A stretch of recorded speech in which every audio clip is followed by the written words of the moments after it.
This roundtable aims to shed more light, clear more pathways, and generate solutions that enable our business community engage more robustly in sustainable, incremental, and mutually beneficial exchange. We will focus mainly on the digital and creative economy, manufacturing, business environment, climate change, and agriculture. It will become clear that these issues align with the urgent deliverables set out in our plan for rapid socio-economic transformation of our country. Therefore, they resonate powerfully with our government's agenda.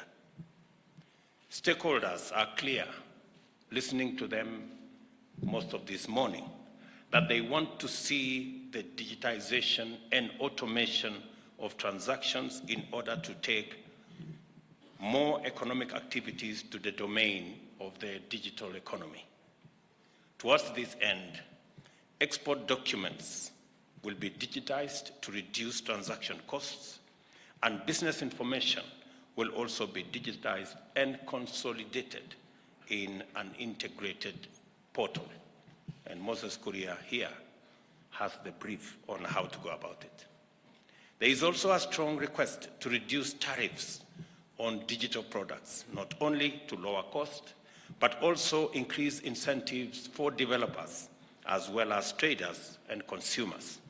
And I listened to Magdalene, she spoke so passionately about that.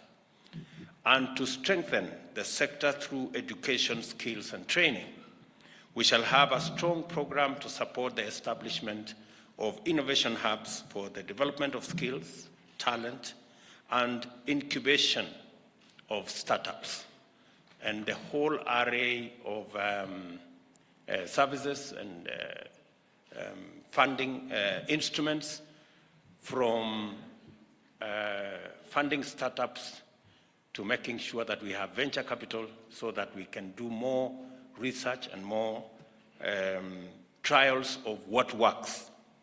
We will also deepen the teaching of science, technology, engineering, and mathematics, and entrench an apprenticeship framework in the education curriculum.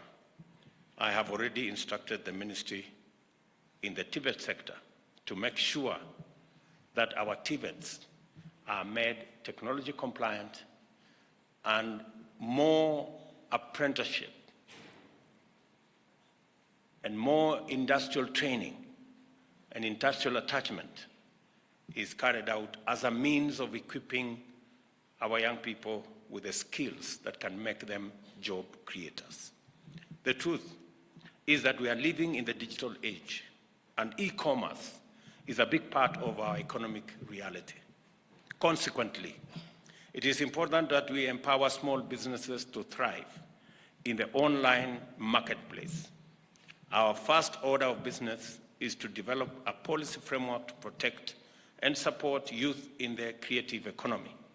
This entails facilitation and capacity building of mainly youth-owned MSMEs.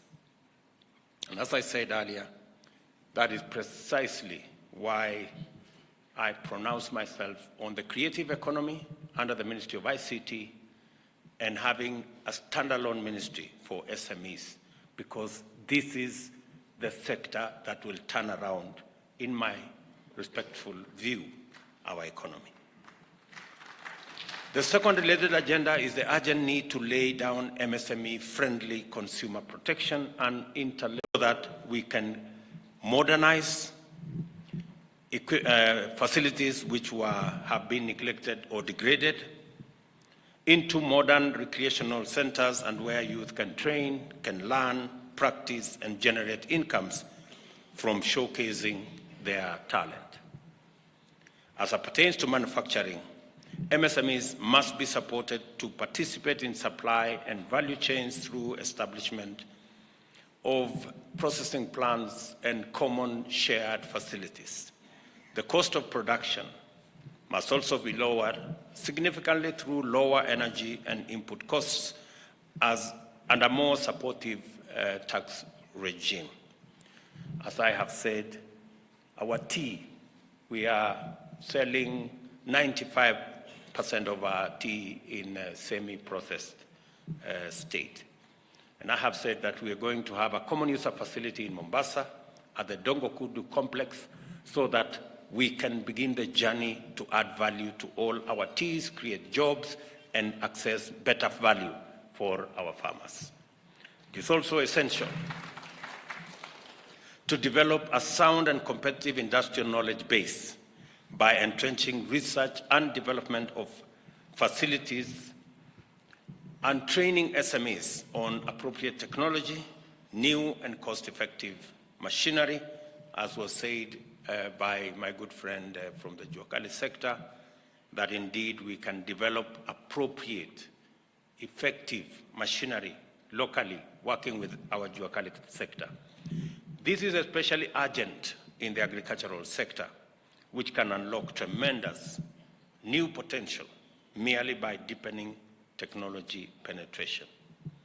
Finally, it is time to upgrade current markets to serve as modern manufacturing centers, complete with shared facilities for small businesses to enable them to produce consistently at competitive rates. And I have committed that we are going to modernize our markets countrywide, starting with 20 markets in the city of Nairobi, to be able to ensure that our business people have habitable, decent, healthy environment to carry out their business. And I confirm that there exist promising opportunities for the private sector to invest in key development projects in various sectors under the PPP model, and we will deliberately create opportunities for the private sector to tap into key development projects through this partnership. A case in point is our housing program. We have said deliberately that 40% of all the Juakali sector and other sectors, and already they have demonstrated capacity to do it.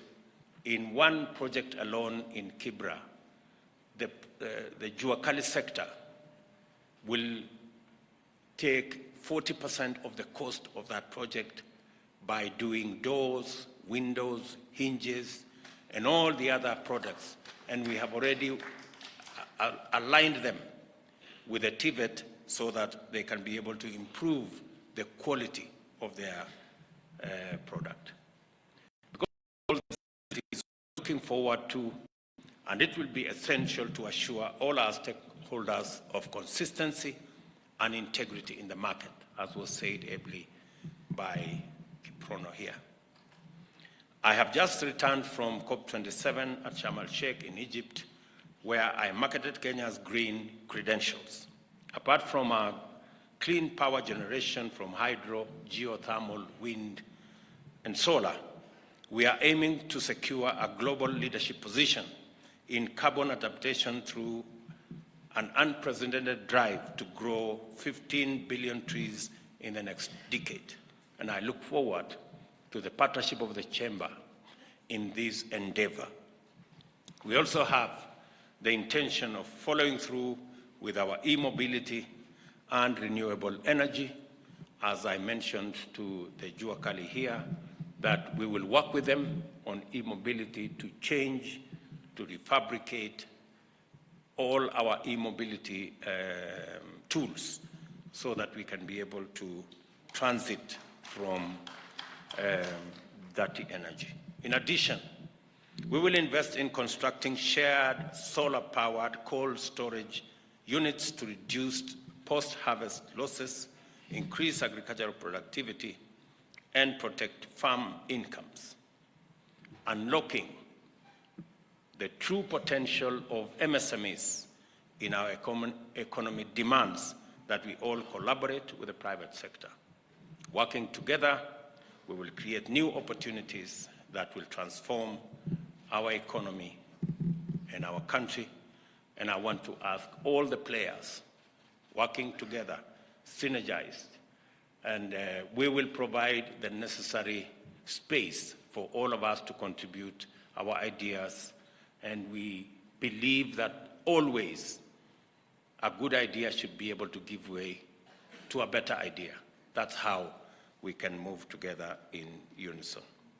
Ladies and gentlemen, I want to thank all of you for finding time for this engagement. I value this engagement, and I look forward to many more as we look into the future. Tomorrow, I will be having another engagement with our pension schemes, the people who decide on our savings, again, to be able to work with them to build our savings culture, to secure our present with investments, and to secure our future with pensions.